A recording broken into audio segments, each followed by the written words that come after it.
Hello, so this is going to be part two of the digital synthesis. Part one obviously stopped as soon as I was talking about my weaknesses. I was finishing on the point that I was using metaphors a lot about golf because I feel like everything is so relatable to teaching in golf because you're the caddy, I'm the caddy, the student is the player. I'm just trying to help them along the course, but I don't get really recognition for them if they get up into their own life. Sometimes I do.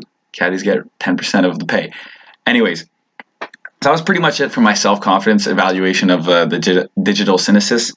The second part, this is going to be uploaded like around 8 minutes, 9 minutes, maybe 10, is the 4 competencies that I'm going to look at, which is competency 1, 2, 11, and 12, which is, well, let's go one by one. Okay, so the first competency is to act as a professional inheritor, adopts critical aspects to the subject matter, cast a critical look on her or his origins, cultural practices, and social role. So this was a big thing. I think if I can relate it to something is in-class teaching response number 1, where I went to an exterior adult ed school, which had a lot of students from the Middle Eastern countries of Asia, which like Iraq, Iran, Afghanistan. There's a lot of students from there. Some kids had to leave to go pray in the middle of a class, and the teacher let them. It's just the teacher was open-minded. Go do your prayers, go do whatever, and come back to the class. We don't have the same cultural backgrounds. We don't have the same religious backgrounds. I think the book Ethics, a very short introduction by Simon Blackburn, outlines, well, the basics. I read this thing twice for philosophy of education. I had a final exam on this not so long ago, which I'm currently in the midst of writing. And there's so many things in this book that just make it awesome. It puts a lot of things into perspective. It puts your own viewing point, like your gut feeling, at a test. It's like, what would you do? Is this right? Is this wrong? It does a lot of that, and I think I've grown a lot as a person in that competency to not only cast a critical look on my own origin, but to cast a critical look as like I'm developing as a human being. It's the bigger picture, you know. So competency 2 was to communicate clearly, observe rules of grammar, stylistics, and when writing text intended for students, parents, or peers.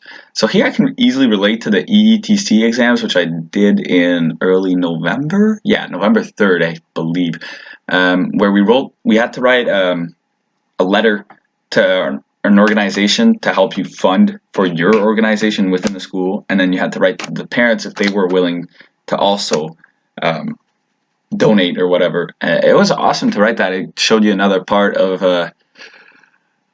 being a teacher that you wouldn't so much expect as a year 1 student, but it's definitely awesome, and it helped me grow. Let's say, is able to take up a position, support his or her idea, argue his or her subject matter in a consistent, effective, constructive, and respectful way during discussions. So this is where all the writing responses were in first-person narration in class teaching too, so you could easily make comparisons with your own life because of that easy-going I factor in the essays or whatever the responses. And here's where the final essay, where the rules of grammar kind of came into play. You couldn't use first person in the final essay, and I did mine on ADHD, and being someone who has ADHD, well, had and still have, but I think it was something I held dear to me. I really wanted to do it on this so I could better understand the kids and what they were going through. And I loved doing that, but it was pretty hard for me because I couldn't easily connect to something that I had lived because I couldn't take that easy jump with the I. That's maybe on me, but obviously I've had to work with this. I've had to find examples of other kids, and it obviously made me grow to communicate clearly and make sure that I wasn't using the word I in the final essay, which could be demeaning. Also, not getting a grade throughout the entire semester on any of the reading response made me strive for better. So I was always looking to push my knowledge of what I was thinking. I was striving for better. Obviously, that's one of the competencies. Striving for better is always something I look forward to. And I think if you look at response 1, there's no way that response 12 is better. No way that response 12 isn't better, because throughout the semester I've become better of a typer. I've become more effective in my typing too. I've become more concise in my typing. It's stupid to say, but the Word documents that help you with the typing, they give you great thesaurus, because it's stupid, but let's say you mistype a word, it'll give you an example. It's like, but you should use this word, and it's like, wow. And then I start using these words in my sentence, and they become better. And obviously, I'm becoming better of a writer, and that's something I look forward to. I think one of my friends, Odayan, she wrote an entire book this semester. It's going to get published, and she's in our class. It's going to be awesome. I mean, I'm looking forward to maybe taking up a challenge like that. I love writing. So in competency 12, we're looking at to engage in a professional development, take stock on his or her competencies, and takes a step back to develop them using resources. So obviously here is where you talk about a community of learners.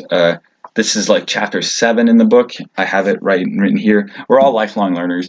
That's something that I didn't really take into perspective at the beginning of the course, but definitely something I take into perspective now.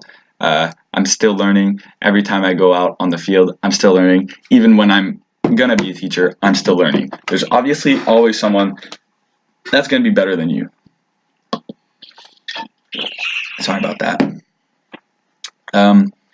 So if you take on reflects on my practices, engage in reflective analysis, obviously I've asked people like, what do you think about this? And then they've given me feedback on that.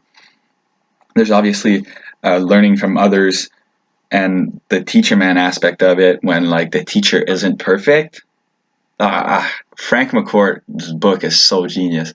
When he's in front of his classroom and he just doesn't know the answer to something, and then the students are like, what? You're the teacher, you're supposed to know. And he just says, well, I don't.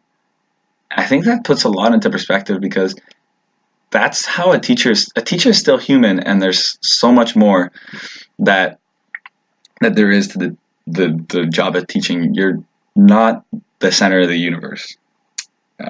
So obviously, new friends, new perspective. There's Michael Bogard. It's his first time in a English speaking school, which is awesome to see, because he's an awesome human being. I love him for everything he does. He's put so much time and devotion into this course and into this program, and I can't wait to have more classes with him in the semesters to come. He's another point of view. He's had to come up with a French school, a French college, and now he's in an English school, and he took a year off to learn English perfectly, and he speaks it so well. And there's so much more, and then you take it into perspective, and it's like, I was so fortunate to go to Champlain, Galt, and all of those classes. So that was competency 11, which I could relate to chapter 7, creating a community of learners. For competency 12, understand the values of underlying his or her teaching, respects the confidential nature of certain aspect in his or her work, avoids any form of discrimination towards students, parents, or colleagues. So this can be related to my in-class teaching response in number 2, which was a tour of BCS, which I'm not sure if I can say or not, but anyways. So the teachers at that school were more fortunate than some of the other teachers. They obviously teach at BCS, which is pretty cool. I think if I could teach there, I'm definitely taking that job. But there was one of the teachers that told me, it's like, we don't prepare these kids to go to the QMJHL or the WHL or the OHL, which is like all the minor leagues for NHL. But there's a lot of good hockey players at BCS, but they prepare them for the NCAA, which is like, make them play good hockey so they can get a scholarship, so they can get better education, which is like, I was like, wow, it's like, I didn't think it went that far. It's like the teachers were on their own making their strides for the students so that they could learn better. The bigger picture, teaching isn't everything. I think the student, you're obviously going there to teach the student, but the student has a life outside, and so do your colleagues, and so do the parents of the students. And it's like, you got to know that, because you're not the center of the universe. I think that's all I have for this. Let's see how we're doing on time. Yeah, that's going to wrap it up. Thank you.